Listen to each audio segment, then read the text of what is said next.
16 hanggang 20 lamang ay pumalo na sa mahigit 500 katao ang nahuli ng Philippine National Police na sangkot sa illegal na droga. Ayon kay PNP spokesman Wilben Mayor, posibleng ang suportang ibinibigay ng susunod na hepe ang dahilan kung bakit masigasig ang mga pulis na isagawa ang operasyon kontra droga. Si Waywaya Makalma sa detalye. Panahon pa lamang ng kampanya ay sinasabi na ni President-elect Rodrigo Duterte na balak niyang mawala ang iligal na droga sa loob lamang ng 3 hanggang 6 na buwan. Matapos nito ay nagkaroon ng sunod-sunod na anti-illegal operations ang PNP sa bansa.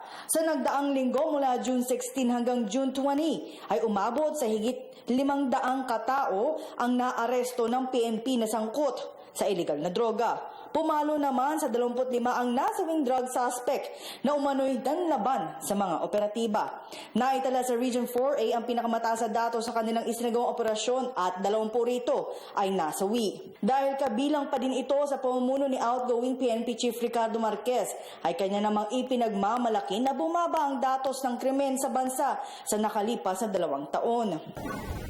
Property crimes went down yung 2 taon. As of April, May, before elections, 81% ang binaba ng property crimes sa NCRP. Sa kabila ng lahat ng mga insidenteng ito, ay bukas ang PNP sa anumang investigasyon sa kanilang mga ginagawang operasyon. Partikular na sa pagtaas ng datos sa napapatay na suspect na may kinalaman sa iligal na droga.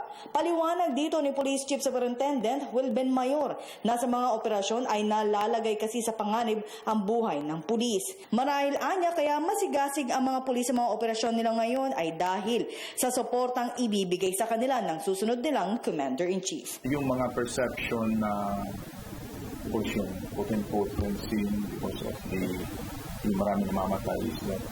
Kaya nga kami, ang standard is, nabanggit pa natin na open kami sa investigation ng PNP, especially the Commission on Human Rights to initiate such investigation. We welcome the investigation. Also, if some of our policemen is involved sa ganong